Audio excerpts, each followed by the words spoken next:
What up, bitches? It's the misanthropic one, aka He Who Hungers, and I'm back up in this bitch for another rant / review.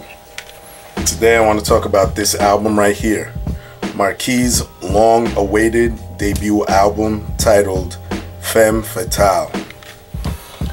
For those who don't know who Marquis is, she is a female MC or femcee from Queens, New York.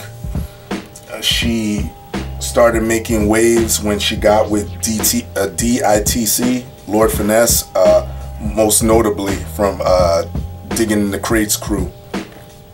And she's worked with various artists like Queen Latifah, Mary J. Blige, etc., etc. And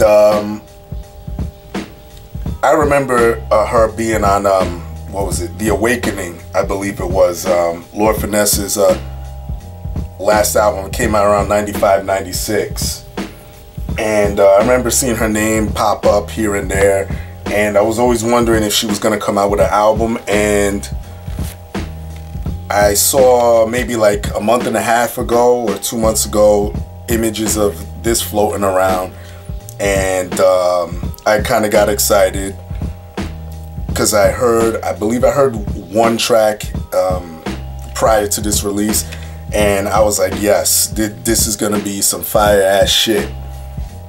And she got with D.I.T.C, who is a production duo of Kyo Itachi and Venom.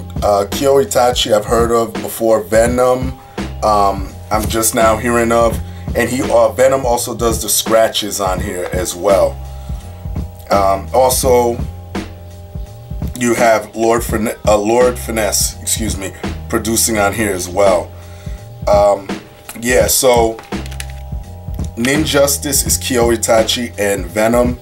Great production handled by these motherfuckers. Shout out to D.I.T.C. I love that name, by the way. That's insane. Let's just jump right into it, okay? Here's the CD. Here's the front cover. I love the artwork. And there's her on the back. Track listing. Got 15 tracks in that bitch. There's the CD. Alright, let me take the insert out for you real quick.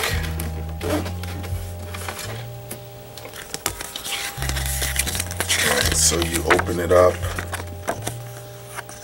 Have all the production credits there, thank yous and everything there. And on the back, you have the sexy Marquis right there, okay? So that's that. Already went into production, so I really won't spend a lot of time shouting them out. You already know who does what. It splits up between Kyo Itachi and Venom for the most part. Lord Finesse is only on one track called Lean So Hard, so he only produces that track there, okay?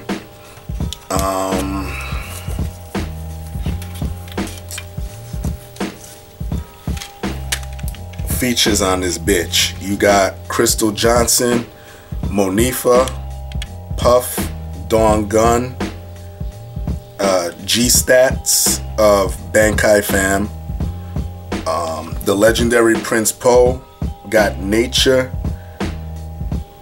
and Miss Kennedy.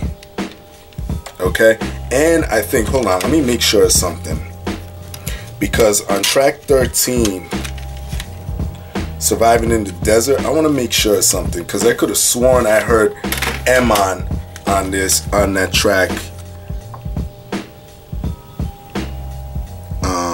Yeah, it doesn't say his name, but some of the the vocals sound exactly like Emon on there.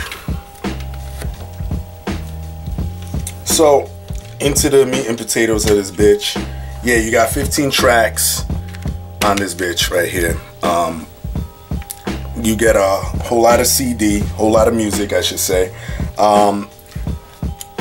Lyrical content is great. Majority of this is just hood narrative. Is a lot of gangsterism on here. Not too much where you get turned off, but I like the way she mixes it in, because it's more of her being lyrical with it, not just bragging about the streets constantly. I mean, she does have, that's what the basis of this album is, but she's lyrical with it. You could tell she really cares about rhyming, you know what I mean? You hear that on tracks like The Elevation, Another Level, One of a Kind. Tracks that are more conceptual, you have The Making of a Hustler featuring Crystal Johnson. Dope track there. Just like the title implies, she's storytelling about several people and their what made them into a hustler or who they are today. And there's actually a remix of that, a remake, I should say, of that track 15. The bonus track is that. Hood Good, like I said, this is drawn from the streets. A lot of her influence is drawn from there. Hood Good featuring Monifa. She's talking about how shit is all good in the hood, like the title implies. One of my favorite tracks is track 5, Story Crook. Imagine, what's that song by Ice Cube? I think it's Gangster's Fairy Tale, I believe, where he's using the excuse me a minute, where he's using the characters from different fairy tales and stories in his rhymes. She's doing the same thing. It's almost identical. The concept's identical, but I love the way she does it. Rude Girls, dope posse cut. Surviving in the Desert, dope fucking posse cut as well. My rating of this, I really love it. I give it an 8 to a 9. I fucking love it. This is for boom bap heads. I mean, you could hear her debut on Lord Finesse's shit, and you know, usually when you hear someone debut on an album, that means that their solo shit is coming sometime soon after that. But it's 2017 and we're finally getting the album, and this, like, just to prove my what I was saying earlier, this album could fit in right there around 96, 97. You could play this shit and it feels like it could fit right into that era, like 96-ish, you know what I mean? Yeah, shout out to Marquis. Love you. Love this fucking album. You know, she's holding it down for the ladies right now, because the ladies been kind of quiet, with the exception of like Nicki Minaj and, you know, Remy Ma and their beefing shit. But I'm talking about putting out a consistent fucking album, cohesive album, I should say. All right, and that's all I gotta say. Everybody else, y'all know the deal. Leave your love, leave your hate, most of all subscribe, and that's it. Peace, bitches.